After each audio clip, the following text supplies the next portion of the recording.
कि जर हो गले खावाई पार्टी को किसी भी भल लगे जदि भल लगे तो एमती थे ट्राए करूँ देखिए थंडा जर तो कौन सबुदिन पूरा फेवरेट हो रेसिपी। तो चलतु फ्रेंड्स आज बनइबा तमिलनाडु और तेलुगु स्टाइल रसम रेसिपी। तो यहाँ खावाई बहुत ही स्वादिष्ट लगे निहाती थे बनातु। तो चलतु स्टार्ट करवा।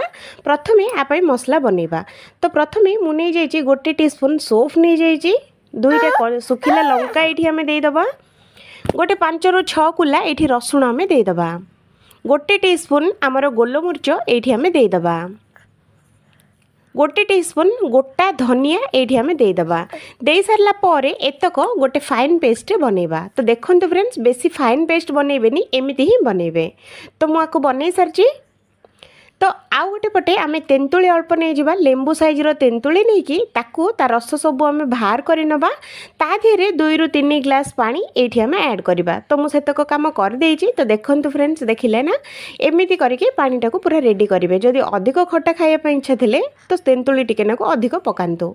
तो ता धीरे देदबा आम फुल टीस्पून आमर स्वाद अनुसार लूण, तापर हाफ टीस्पून हलदी गुंड, हाफ टीस्पून लंका गुंड, फुल टीस्पून ये आम धनिया गुंड दे सारा पर एतक बढ़िया से आम गोले नबा। तो देखो फ्रेंड्स एमती करके गोले नेबे। जदि खट्टा अधिक खाइबा इच्छा अच्छी तो तेंतुली टिके नाको अधिक नेबे। तो मु गोले सारी कढ़ई बसैबा, ता धीरे 2 चामच तेल गरम करवा। तेल गरम हो सारा पर अल्प टिके नाको आधा चामच आमर 5 फुटण ये आम देदबा। तो युवा को टिके नाको फुटियापाई छाड़ीदबा। फुटीगला पर सुखिला लंका 2 ରୁ 3टा गोटा सुखिला लंका ये आम देदबा। देकी एगुड़ा टिके नाको भाजी नबा। भाजी हो सारा पर आगुरी जो आम जो मसलाटा बाटिक रखी से मसलाटा ये आम देदबा।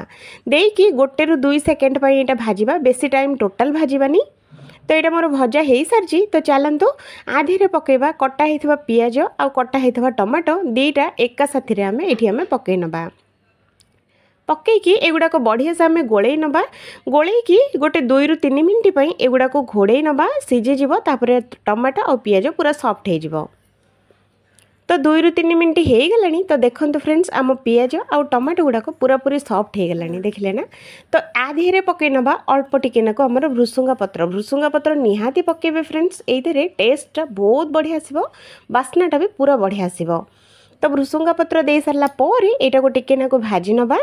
भाजी सारा पर ये मुझे दूसरी किसी परिबा जो थे कि मूला आमर छुई अच्छी। जदि आपण मानकर मूला छुई जदि इच्छा नहीं तो मूला छुई परिबाटा स्किप करें।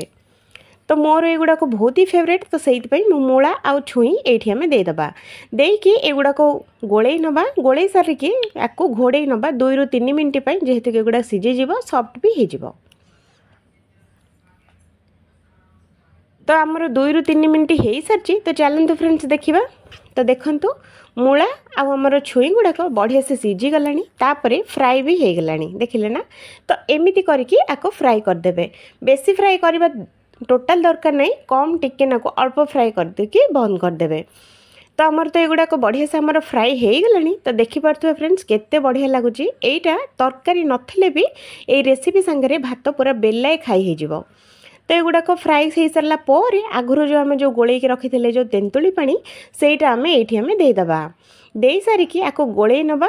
गोलेकी बेसी आपको फुटियापाई टोटाल देवानी। 2 ରୁ 3 मिनिट यहाँ फुटब, बेसी टाइम फुटाइपाई देवानी। जदि बेसी टाइम फुटीगला तो यार टेस्टा पूरा पूरी चेंज हो।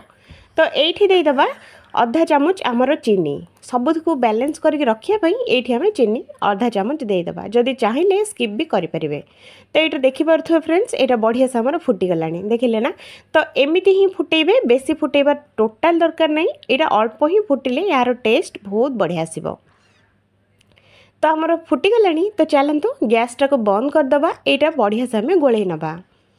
तो देखो फ्रेंड्स आम तेलुगु आउ तमिलनाडु स्टाइल रसम, ए रसमटा बहुत ही बढ़िया लगे। जदि गोटे रेसिपी अच्छी तो भात तरकारी भजा फजा किसी भी दरकार नहीं, ए गोटे रेसिपी ही 2 थाली भात खाई हो।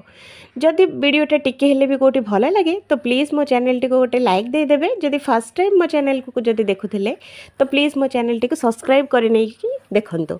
तो देखंतु पूरा पूरी आम रसम पूरा रेडी हो गलानी देखिले ना। एटा थंडा जर जदि होता है तो यहाँ खाइबा बहुत बढ़िया लगी था। जदि खाली दिन में भी खाती यहाँ बहुत ही बढ़िया लगे। तो यहाँ समस्त घरे एवेलेबल हुए, खास करके तमिल आ तेलुगु लोक घरे प्रत्येक दिन यहाँ हुए। तो मुझे रोचे